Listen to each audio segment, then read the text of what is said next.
Puji Tuhan, Shalom, salam sejahtera bagi kita semua.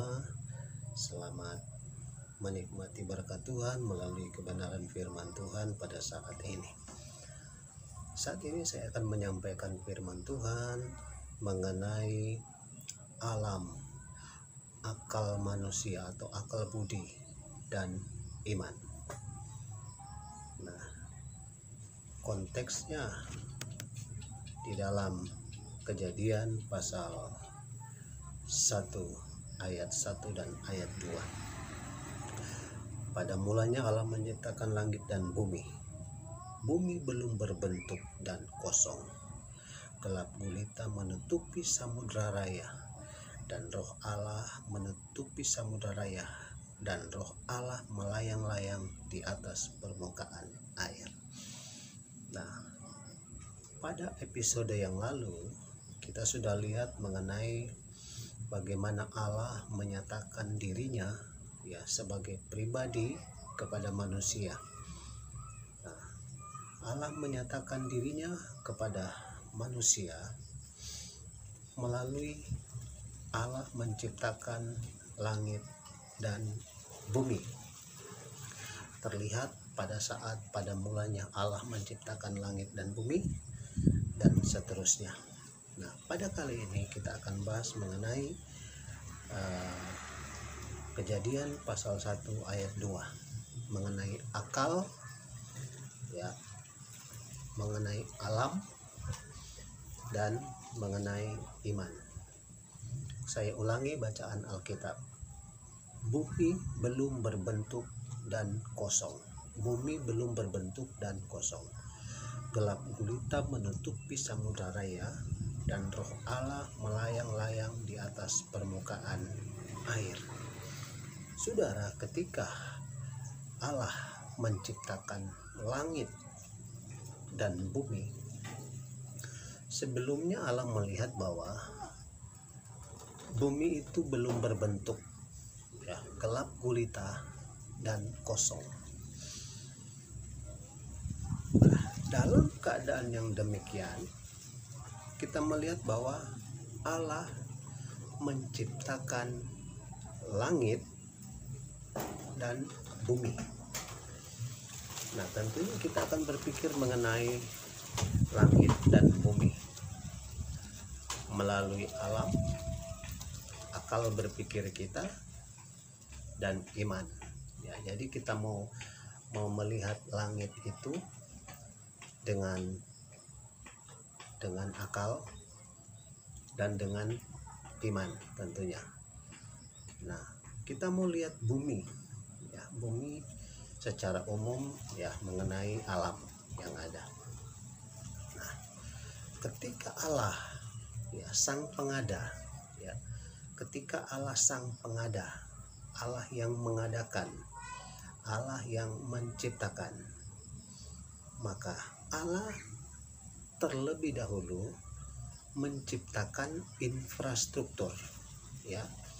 Jadi ketika Allah mau menciptakan langit dan bumi, yang perlu kita pahami bahwa Allah menciptakan infrastruktur langit dan infrastruktur bumi.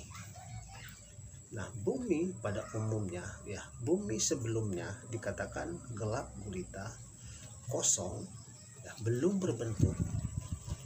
Nah, bahkan dikatakan roh Allah melayang-layang di atas permukaan air. Nah, kita mau lihat ada 3 hal mengenai Allah menyediakan infrastruktur bagi langit dan bumi. Yang pertama, infrastruktur itu diciptakan. Yang kedua, infrastruktur itu diserahkan kepada Adam dan Hawa pada saat itu. Dan yang ketiga, infrastruktur itu harus dikelola. Nah, kita mau lihat yang pertama mengenai infrastruktur diciptakan. Seperti apa infrastruktur langit dan bumi pada saat Allah menciptakan? Yang pertama, Allah menciptakan atmosfer, ya. Jadi atmosfer yang ada di langit dan di bumi itu Allah ciptakan terlebih dahulu. Atmosfer itu adalah lapisan udara, ya. Lapisan udara, dan di dalamnya ada berbagai gas. Lapisan udara dan gas, di sana ada oksigen, ya. Di sana ada argon dan lain sebagainya. Nah, kita harus pahami bahwa ketika Allah menciptakan lapisan udara, ya, Allah ciptakan lapisan udara. Jadi kalau kita bisa membayangkan begini, misalnya ini bumi, ya, ini bumi. Nah, ini di atas bumi ini, ya, udara ini ada lapisan-lapisan, ya, ada lapisan-lapisan. Ada lapisan. Bahkan kalau kita melihat bahwa ada yang mengatakan bahwa surga itu pada lapisan yang ketujuh, ya, atau pada langit yang ketujuh. Nah, ini adalah atmosfer yang ada di atas bumi, ya, yang ada di atas bumi, yang ada di udara yang kita lihat sekarang ini. Itulah yang disebut sebagai atmosfer bumi. Jadi atmosfer itu adalah suatu lapisan, ya, lapisan-lapisan udara, ya, sehingga kita melihat kalau katakanlah pesawat terbang, dia tidak bisa melewati lapisan udara tertentu, ya. Jadi akan ada batas lapisan-lapisan yang harus dia lewati, dan ada lapisan-lapisan udara yang dia tidak bisa lewati, ya, karena di sana akan ada lapisan yang tentunya akan berbeda, akan tidak sama dengan lapisan yang ada, gitu. Misalnya lapisan pertama, lapisan kedua, lapisan ketiga, dan seterusnya. Nah, itulah yang disebut dengan atmosfer udara. Nah, kemudian yang kedua itu adalah litosfer, ya, litosfer. Litosfer itu adalah batuan yang menjadi lapisan kerak bumi. Ya, jadi saudara, ketika Allah menciptakan bumi, tentunya ini tidak semudah dari apa yang akal kita pikirkan. Ketika Allah menciptakan bumi, maka kita melihat bahwa di bumi itu ada beberapa lapisan juga. Sebagaimana di udara ada sekitar 6 atau 7 lapisan udara, maka bumi juga itu ada beberapa lapisan ke bawah. Nah, kita melihat bahwa litosfer itu adalah lapisan bumi yang paling atas. Jadi yang paling atas, litosfer. Jadi bebatuan. Jadi lapisan pertama dari bumi itu adalah berisi batu-batuan. Bahkan kalau kita pelajari ilmu mengenai alam, maka lapisan batu-batu itu yang ada di bumi itu lapisannya sekitar 66 kilo, ya, 66 km dalamnya. Itu 66 km dalamnya itu adalah isinya batu-batu. Nah, jadi kita melihat bahwa Allah ketika menciptakan bumi, Allah sudah memperhitungkan dengan luar biasa dalam ilmu atau dalam kehebatannya Allah tentunya dalam hal ini ketika ia menciptakan bumi. Lapisan pertama itu adalah batu, dan batu itu dalamnya itu sekitar 66 kilo. Nah, jadi begitu kuatnya bumi. Kita bisa bayangkan kalau bumi ini tidak dilapisi oleh batu yang setebal 66 kilo.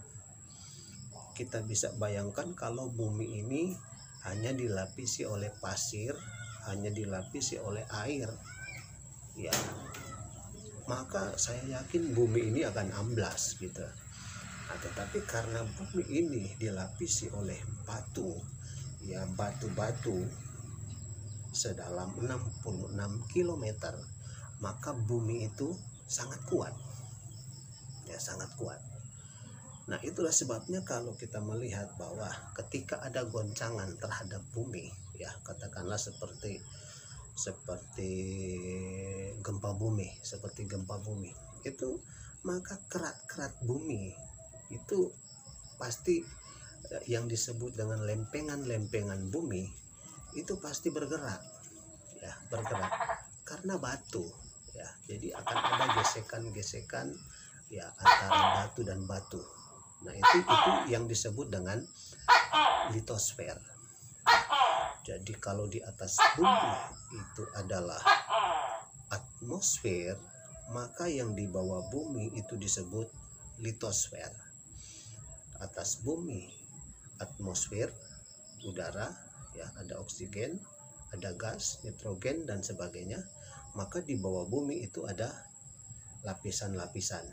Lapisan paling atas dari bumi itu adalah batu, ya, batu-batuan atau litosfer. Nah, kemudian infrastruktur yang diciptakan Allah yang ketiga. Jadi yang pertama atmosfer, yang kedua litosfer, yang ketiga adalah biosfer.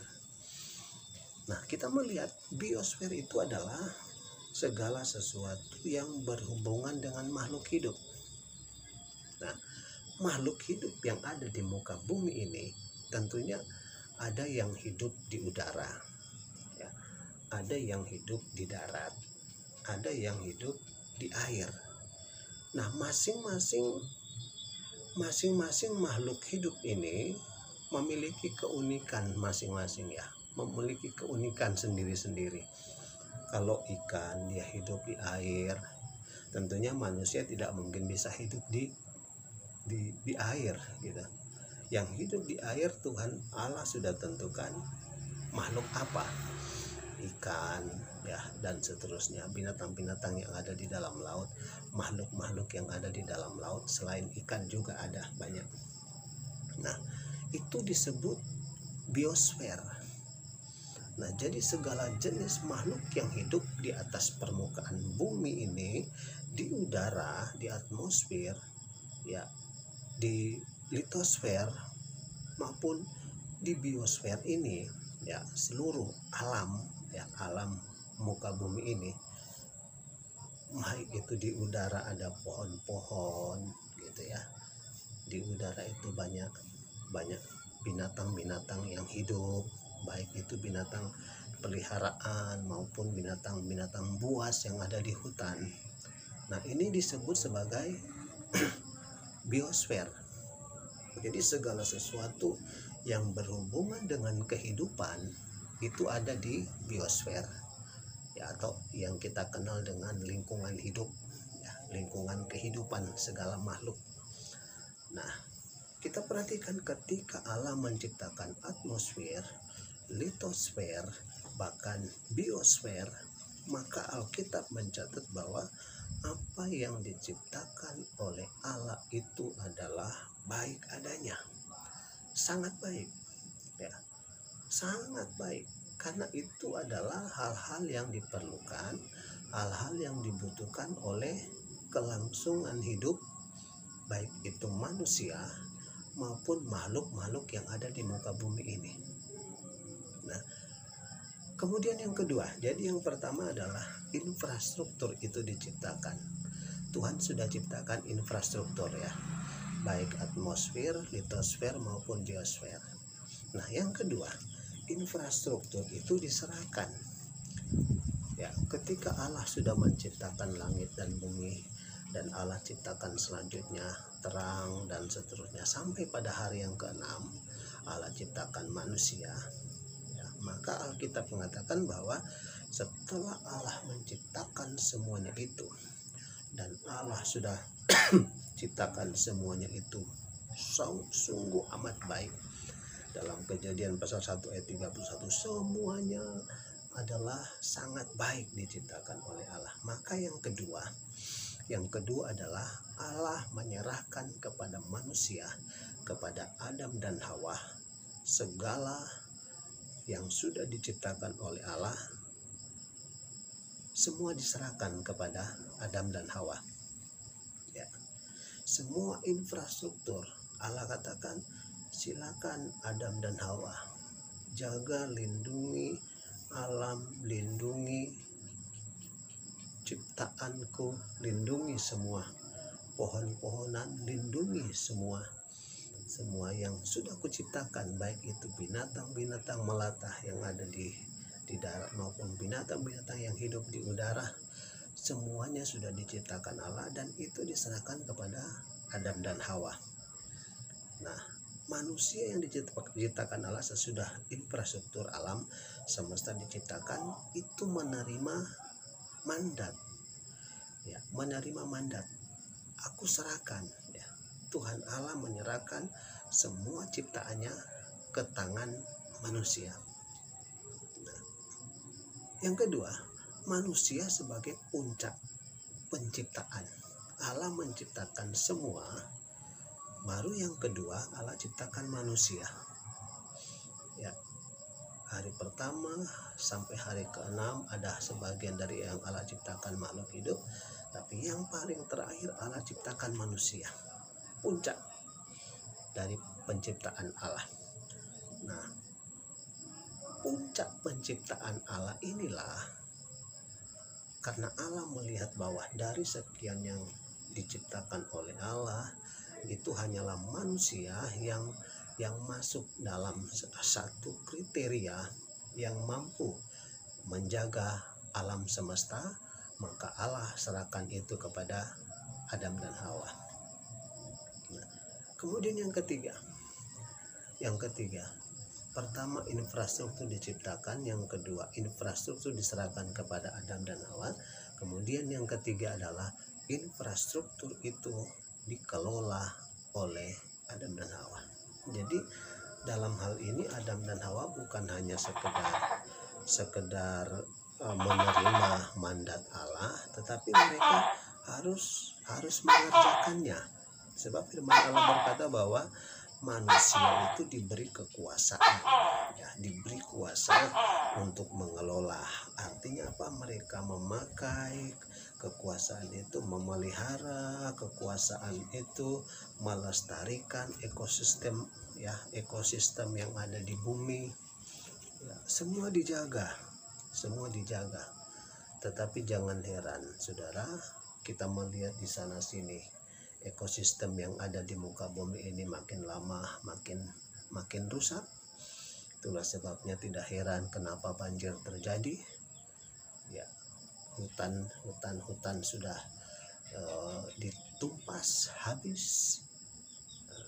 sehingga akan berpengaruh kepada udara maupun kepada bumi. Di dalamnya ada air, akan berpengaruh juga. Nah, ketika manusia diberi kekuasaan untuk mengelola ciptaan Allah, ini sifatnya mutlak, harus. Jadi bumi ketika diciptakan Allah diberikan kepada manusia, diberikan kepada Adam dan Hawa untuk mengelola bumi. Jadi saudara, kelolalah bumi, alam yang ada ini dengan sebaik-baiknya. Karena itu adalah bahagian dari tanggung jawab yang Allah berikan kepada manusia, yang Allah berikan kepada kita sebagai manusia yang hidup pada hari-hari ini. Ya, di sana ada batu bara, ya, di sana ada emas, ya, banyak kekayaan alam, dan firman Allah katakan itu dikelola dengan baik, jangan merusak. Nah, inilah tanggung jawab manusia. Ya, tanggung jawab kita sebagai manusia ciptaan Allah untuk mengelola, ya, karena kita diberi mandat oleh Allah, maka kita harus kelola bumi ini dengan sebaik-baiknya. Nah, tanggung jawab kita sebagai umat-umat ciptaan Allah menjadi teladan dalam memelihara alam, menjadi teladan dalam memelihara setiap ciptaan Allah, ya, menguasai, memanfaatkan sumber daya alam yang ada di muka bumi ini dengan benar, ya. Dan kita harus sepakat bahwa kita menolak konsumerisme, kita menolak ketamakan, kita menolak keegoisan untuk menguasai bumi, ya, untuk kita menguasai semuanya, ya. Nah, firman Allah katakan, apa gunanya kita memiliki semua bumi ini tetapi kita binasa. Nah, perlu diperhatikan bahwa jangan kita menjadi orang yang tamak, jangan kita menjadi orang yang mau menguasai seluruh muka bumi ini. Ya, kita hanya diberikan mandat oleh Tuhan, dipercayakan oleh Tuhan untuk mengelola dengan sebaik-baiknya. Jangan egois dengan keadaan bumi, karena itu adalah titipan Allah kepada kita manusia untuk kita kelola dengan baik. Saya yakin ketika kita melakukan firman Allah dengan benar, maka Bapa di surga, Tuhan yang menilai setiap perbuatan kita, dan Tuhan akan memberkati kita. Puji Tuhan.